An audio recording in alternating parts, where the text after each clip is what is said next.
Welcome to Cruise News, your daily update on everything happening at sea. Visit cruisenews.io to see today's stories and sign up for email alerts. We have a very full briefing for you today, covering some really significant operational shifts across the industry. Right, today we are providing a concise, factual overview of three major developments. We're looking at changing leadership at Carnival Cruise Line, expanding capacity, driving record revenue at Disney Experiences, and MSC's new private destination development in the Dominican Republic. Exactly. And, we are starting with a major operational milestone regarding fleet leadership. It really highlights the logistical realities of managing these massive vessels. Right, so let's get right into the facts of that first report. Carnival Cruise Line has officially appointed Daniela Gargiulo as its first female staff captain, and that is across its entire 29-ship global fleet. Wow, across the entire fleet. Yeah. This was formalized during a ceremony just recently on August 5, 2026. And where did that take place?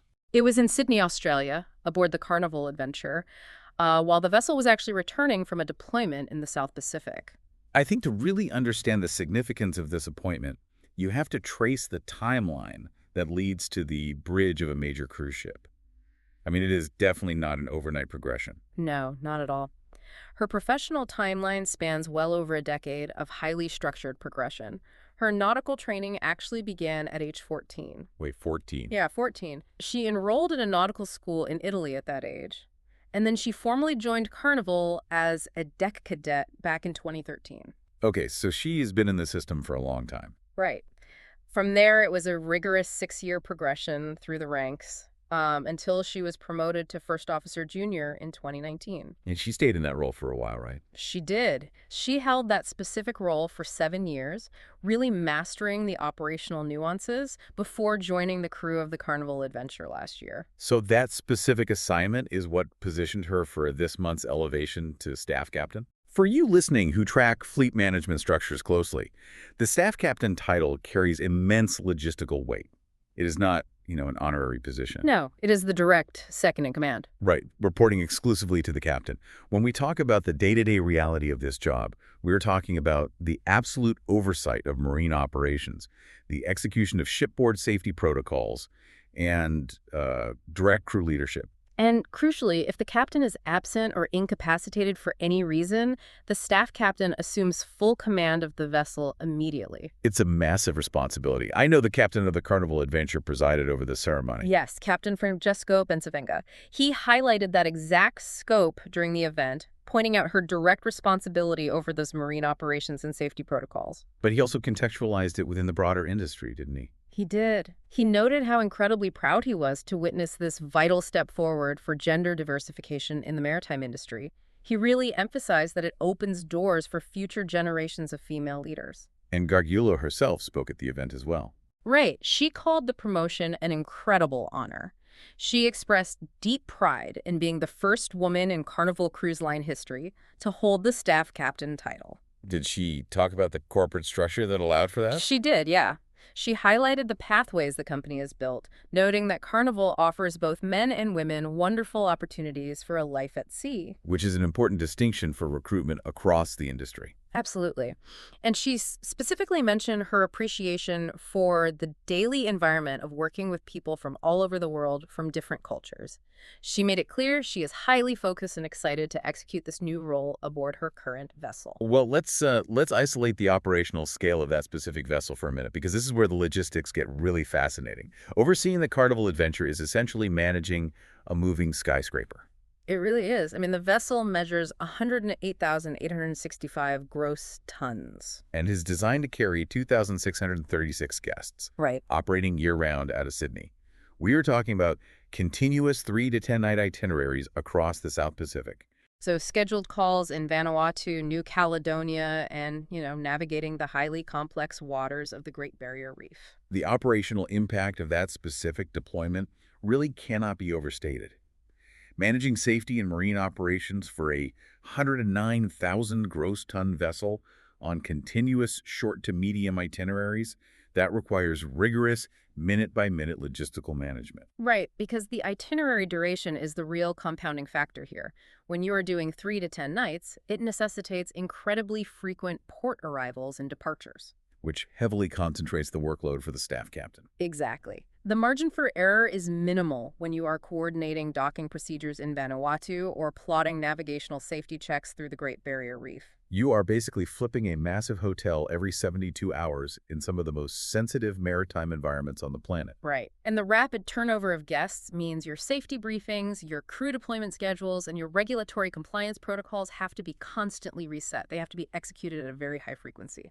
So the staff captain is the central mechanism that allows a vessel of this scale to maintain continuous operational viability. Precisely. Well, managing the operations of a single massive vessel naturally connects to our next report. When you take that operational complexity and multiply it at the corporate level, you start to see how scaling up fleet capacity directly drives quarterly financial performance. Which brings us to the latest earnings data from the Walt Disney Company. Right, so what are we looking at for Disney? We have the fiscal third quarter earnings report, specifically focusing on the period ended June 28. The Experiences division, which includes Disney Cruise Line, reported record revenue and operating income. Let's get the precise financial data for our listeners. Okay, so the Experiences revenue rose 10% year over year to $9.97 billion. Operating income for that division increased 20% to $3.02 billion. We need to place those figures within the total corporate context to see the full picture. Sure. Total company revenue for Walt Disney increased 7% to $25.25 billion. Adjusted earnings per share reached $2.06, which comfortably beat the forecast of $1.86. But looking at these numbers, there is a glaring disparity that we need to isolate. The Walt Disney Company reported that overall global guests rose just 4% this quarter. Right, and that follows a 2% increase in the second quarter and a 4% increase in the first quarter. Yet the Experiences division saw its revenue jump 10%, and its operating income surged by 20%. How does a 4% guest increase result in a 20% operating income bump? How does that math work? Well, the primary engine driving that disparity is a staggering 50% year-over-year increase in Disney's cruise stateroom capacity. A 50% jump in capacity in 1 year. Exactly. This third quarter report represents Disney's first full reporting period with 2 massive new vessels in active service. Walk me through the specifics of those 2 new additions, because the sheer scale of the hardware here is what is moving the needle. The first is the Disney Destiny, which launched last November. It measures 144,000 gross tons and has a capacity for up to 4,116 passengers. Okay, a very large ship. But the far more impactful vessel is the Disney Adventure, which began sailing from Singapore in March. And that is their largest ship. By far, it is the line's largest vessel to date. It measures a massive 208,108 gross tons, carries up to 6,700 passengers, and it added roughly 2,110 staterooms to the fleet's inventory in a single deployment. So we have to isolate how injecting a 208,000-ton ship into the Asian market acts as a lever for the entire Experiences division. It comes down to the proportionality of the capacity increase versus the nature of the revenue. While total global guests only rose by 4%, the cruise division expanded its physical inventory of staterooms by 50%. Which generated a massive influx of specific high-yield vacation inventory. Right, and that resulted in a reported 10% increase in passenger cruise days. And a passenger cruise day is fundamentally different from a standard terrestrial theme park admission, correct? You were talking about a captive, multi-day economic ecosystem. Exactly. Cruise revenue isn't just the base fare. It encompasses heavily integrated onboard spending, shore excursions, premium dining, and services. So a 50% increase in available maritime inventory creates a disproportionately large revenue yield. Right. The capacity to capture all-inclusive revenue via those 2,110 new staterooms on the Disney Adventure is the specific leverage point driving the numbers up so sharply. So what does their active fleet look like now? This expansion means Disney Cruise Line now operates an active fleet of 8 ships, and those ships possess a total combined passenger capacity of approximately 30,626. Chief Financial Officer Hugh Johnston provided some very direct statements on the earnings call regarding these maritime operations. He did. Johnston stated plainly that the company's cruise ships are delivering strong growth, and he noted that current cruise bookings remain very healthy. So they're filling this new capacity. Yes, the company is clearly encouraged by the occupancy levels across this newly expanded fleet. But he also addressed a critical operational cost, right? Fuel price volatility. Let's look at that, because operating 8 massive ships, especially ones scaling over 200,000 tons, requires an immense amount of fuel. Oh, absolutely. How do they navigate the recent oil price fluctuations without it eating into that 20% operating income bump? Johnston stated that Disney's hedging program and their ongoing fuel efficiency initiatives have produced very little impact from oil price fluctuations. And just for context for you listening, fuel hedging is a financial strategy where a cruise line uses futures contracts to lock in the price of fuel over a set period. It acts as an insurance policy against sudden spikes in the global oil market. Right. Because they locked in their costs and deployed more fuel-efficient megaships, they protected their margins. That allowed that 50% capacity increase to flow directly to the bottom line. And they are not stopping there. No, the company explicitly stated they are looking to bring additional cruise line capacity into service in the years ahead. They recognize this division is their primary growth engine. Which makes sense when you contextualize it. The experiences division accounts for 39% of Disney's total revenue, while entertainment is 45%. Right. But, expanding your fleet capacity by 50% and deploying ships that carry nearly 7,000 passengers inevitably creates a secondary logistical challenge. The port infrastructure. Exactly. You cannot just put these massive vessels in the water.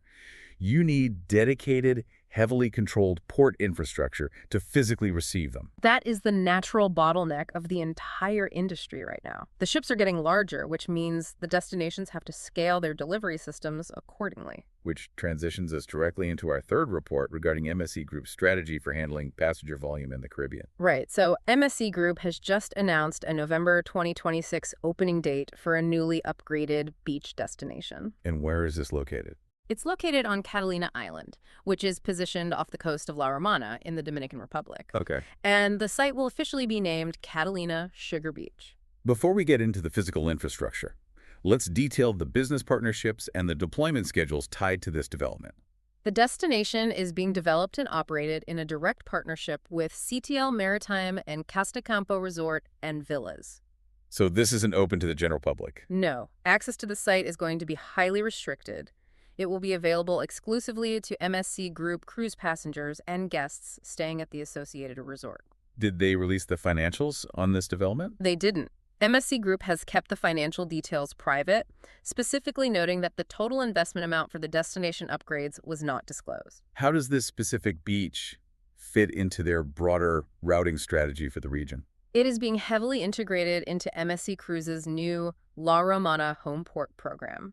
The company stated this will be its first year-round Southern Caribbean program. Which specific vessel is going to inaugurate the program, and what does the timeline look like? The primary vessel will be the MSC Opera, which has a capacity of 2,150 guests. Starting in November, it will operate 7-night Eastern Caribbean itineraries out of La Romana. And those itineraries feature this new beach. Yes, every single sailing on this route is scheduled to include a visit to Catalina Sugar Beach. They are also offering a 14-night back-to-back itinerary option for this deployment. Let's list the specific port calls for that 7-night route. Okay, the scheduled itinerary includes stops in Barbados, Martinique, Guadeloupe, and the British Virgin Islands. When exactly is the first ship call? The very first ship call at Catalina Sugar Beach will take place during the MSC Opera's November 16 departure. The vessel is scheduled to be at the beach on November 17 from 7 a.m. to 5 p.m. And are other brands within the group utilizing it? Yes. Shortly after that, Explora Journeys, which is the luxury brand part of the MSC Group, will have its vessel, the Explora III, call at the beach on November 19th from 8 a.m. to 5 p.m. Other Explora Journey ships are also scheduled to visit on select Caribbean journeys. Now we need to look at the structural capabilities of the port receiving these vessels. When you are managing modern cruise traffic, the terminal's capacity dictates everything. Exactly. The vessels will utilize the Sugar Breeze Cruise Terminal, which features an eastern cruise berth situated on the La Romana River. And there was a major upgrade there recently. Yes. The critical detail here is that the port underwent a major expansion in 2023. That expansion was specifically engineered to allow the terminal to handle Oasis-class ships. I want to stop right there because we need to define the scale of an Oasis-class ship for you listening. These are currently among the largest passenger vessels operating globally, carrying upwards of 6,000 passengers. Having the structural capability to offload an Oasis-class volume of passengers fundamentally changes the operational reality of the port. So, once thousands of passengers disembark, what exactly has MSC built at Catalina Sugar Beach to absorb them? The planned guest facilities are designed for high-volume, dispersed hospitality. The center of the site plan is an open-air beach pavilion buffet. Okay, so a central dining hub. Right, designed to serve both local and international dishes while providing shaded seating with panoramic sea views. But they are also constructing 2 nearby open-air bars with palapa roofs, alongside distributed seating like daybeds and rental cabanas. What about activities and basic infrastructure? There will be a water sports center available to rent equipment for use in the surrounding waters. They are also installing essential infrastructure upgrades, which include comprehensive changing rooms, showers, and toilets. And beyond the beach itself? They are routing a dedicated nature walking path through the island's vegetation, which will feature signage identifying local tree species and providing elevated viewpoints over the island landscape. What about shore excursions? Are there options to leave the immediate beach area? Yes, the listed excursions include catamaran trips, snorkeling, and boat rides to Isla Sorona. They are also utilizing inland visits on the mainland to the Cave of Wonders and Altos de Chavon. This brings us to a fascinating operational paradox, because we have to address the environmental context of this specific location. It's a very delicate balance. Right. Catalina Island is not just an empty beach. It is an uninhabited, protected natural area widely recognized for its marine biodiversity, its coral reefs, and its diving environments. Right, and because of its protected status, the island is managed under strict environmental restrictions. Those restrictions explicitly include rigid limits on both structural development and daily visitor flow.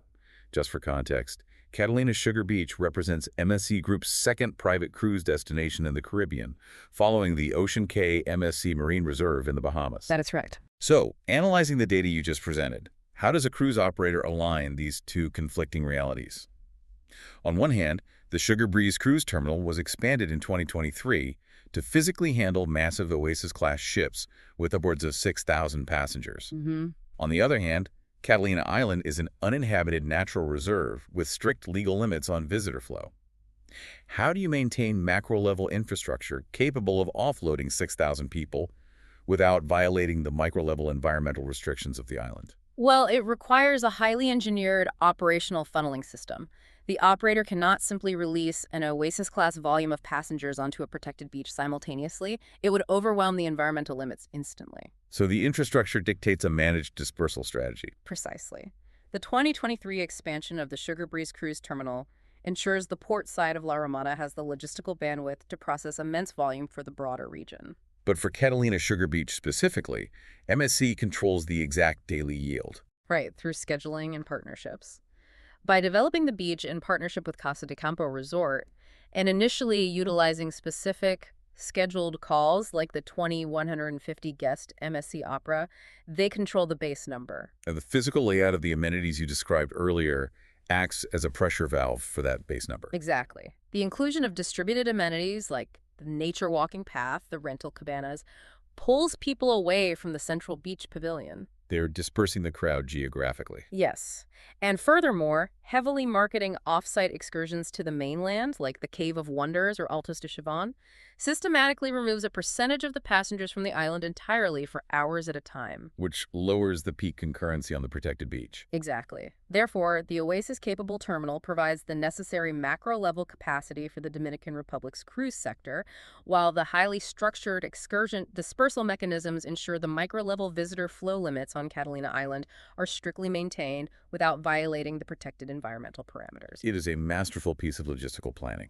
It really is. And if you look at the broader operational picture painted by today's reports, a very clear trend emerges. How so? As the cruise industry rapidly scales up its total passenger capacity, which we clearly saw evidenced by Disney's 50% stateroom growth driving their quarterly earnings, the industry must funnel this surging volume into carefully managed, environmentally protected destinations like MSC's Catalina Sugar Beach. Right. The hardware scales up, so the destinations have to become more sophisticated. Exactly. And because of this, the maritime sector will increasingly rely on highly trained, meticulous operational leaders, much like Carnival's newly appointed staff captain, to safely and effectively manage these increasingly complex global logistical networks. Thanks for listening to Cruise News. Visit cruisenews.io to catch up on the latest updates and sign up for free email alerts.